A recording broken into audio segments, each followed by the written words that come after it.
What's up, YouTube? As you can see, this is a different view of my room. I know you're all very interested in that sort of thing. Maybe by the end, after I make a lot of videos, you'll see all sorts of different parts of my room.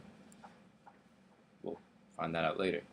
But first, I just want to apologize for fucking up the last video. I was like messing with the little microphone on my computer, and it made some odd sounds in the video. And when I rewatched it, I noticed that, obviously, because it's really fucking loud, but I just didn't really care. Like, I do these videos in one take, and I'm really too lazy to do any more than that.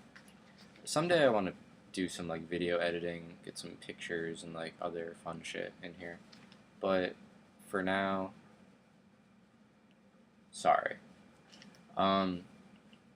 But today I think I have a really interesting topic. Finally. About Yu-Gi-Oh! Not about fucking my life or New York City or any other shit I've been talking about. But I'll get right to it.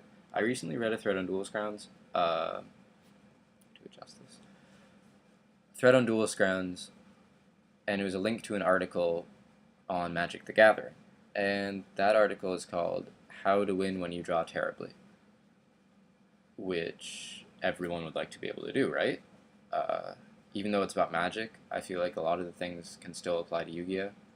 A lot of the concepts he talks about. Some of it's kind of iffy, but a lot of it's really useful, I think. It's stuff I already know, but it's like really good stuff that I already know. Like stuff I want to teach people. So that's the point of this video. I'll put a link to the article somewhere, down, up, I don't know, somewhere. Anyway.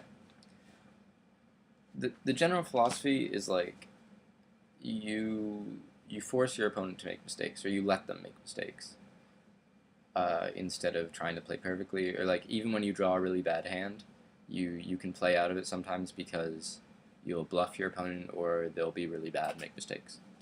Obviously that doesn't work every time because not all of your opponents are bad, but it works a lot of the time because a lot of them are bad. So let's get into it. I mean, when I first read the article, it brought up some connections and some things I've been thinking about, and it's the philosophy. I have notes this time, that's why I'm looking over here. But you play slow, you play a slow-paced game, like you set a lot of monsters, you drag out the game, play a long game, and you let them make mistakes instead of playing really fast game and like hoping your hand is stronger than theirs. You leave it to skill instead of just hand strength. And that was the problem with last format, because a lot of the time, like with Sabers or Infernity, it did just come down to hand strength. Like they sort of had the opportunity to play long games with Emmer's Blade and Dark Soul. Like there's always some sort of aspect of slow-paced games in the top decks, because that's why they're top decks. That's why good players use them, because they can play slow-paced games, and that allows you to exercise the skill edge better than a short game where it's based on hand strength, as I just said.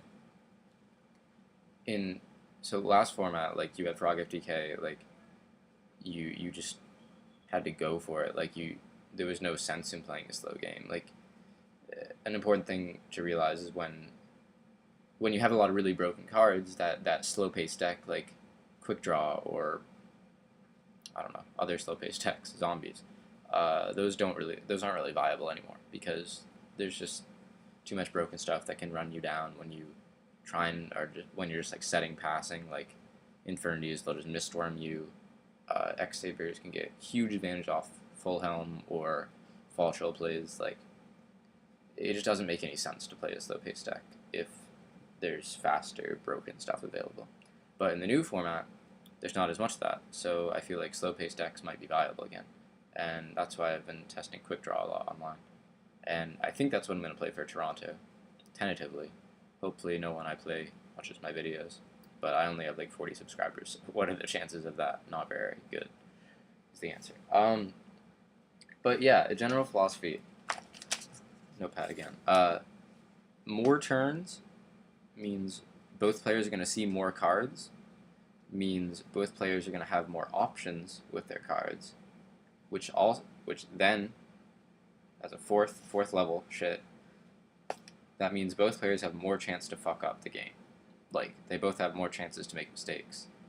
So, you want to play a longer game because you want them to make the mistakes. And this only really works if you're playing perfectly. Like, well, not perfectly, but if you're playing really well, you're not making you're making less mistakes than them. Which, if you're good, that should hopefully be happening. And that's also the reason why, like, bad players don't do very well with these kind of decks. Like, when I think of these kind of decks, I think Quick Draw. I think like the salvo decks, like Valley and Dekoichi and Battle Faders now, or in olden times. I think like Valley Dad decks with D heroes, like those are all really, they can play really really slow if you want them to, and that's how a lot of good players, like, they'll just like summon Cyber Valley Pass. Your opponent will swing into it, like, it just drags out the game for so long, and then eventually your opponent is usually bad, so they fuck it up. And then you can take advantage of that because you're playing perfectly. And it doesn't matter how well you draw, because as long as you drag the game out, like, it'll be fine. You'll eventually draw into your useful cards and be able to exercise the skill gap. So, as I said, that little four-way chart, as you can see right here. Oh, maybe you can't see, my writing's really messy. Oh, less turns. Oh, shit. Mirror image. More cards, more options. Well, this is the inverse. The inverse is also true. So, if you, like, this past format, like I was saying, you had less turns, less cards, less options, less chance to fuck up. So, bad players could still win because there were less turns. They didn't have as many chances to screw up. They just had to make like one right play, as opposed to a longer game where you have to make many right plays in order to play perfectly and win the game against a good player. Yeah, like, having that slow-paced option in decks is something I always try to when I build decks. You really, one way to think about it is, like, after they drop like a Stardust or Caius or something like that, you really want to be able to bounce back from that pretty easily. Like, if you can make a strong T-set play, like a monster and a back row, after they do that, then you're fine. You're in good position. And a lot of decks, like really hardcore anti-meta, like Little City, like if they make a big Caius play or Synchro play, you don't really have many outs to that. You're forced into bad positions, whereas a well-built deck can deal with it. Like X-Sabers, they just set a Dark Soul Armor's Blade, or even Pashul, or and you can set a Defensive Trap, or Quick Draw, set Dandelion, Raikou, many other things, Lone Fire, Debris, like, list goes on.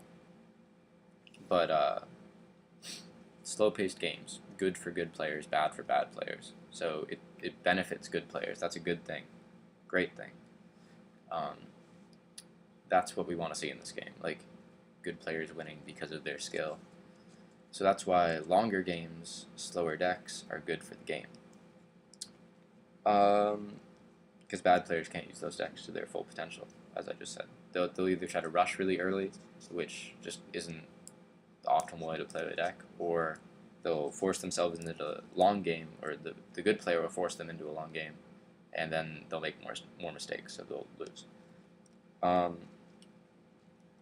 And relating back to the article, because what I talked about is not exactly what the article is talking about. The article is still really useful and interesting. Like, when two good players play each other, and they're both trying to drag out the game, like I just described, it kind of comes down to luck, but it also involves like mind games, bluffs, and giving your opponent like bad reads on your cards. Does the same thing as bluffs, pretty much, but it's, I don't know. You're not going to play as many matches against a really good player as you are like pretty average normal player. So that's the people you have to know how to beat. You have to know how to beat both if you want to be really successful, but you should, if you're just looking for a top, you should focus on beating the bad people, because again, that's who you're going to play most of the time. I think I covered everything I want to cover, which is pretty rare. So I'm going to end this video here. Hope it was useful. I'll see you at Toronto. Thanks for watching.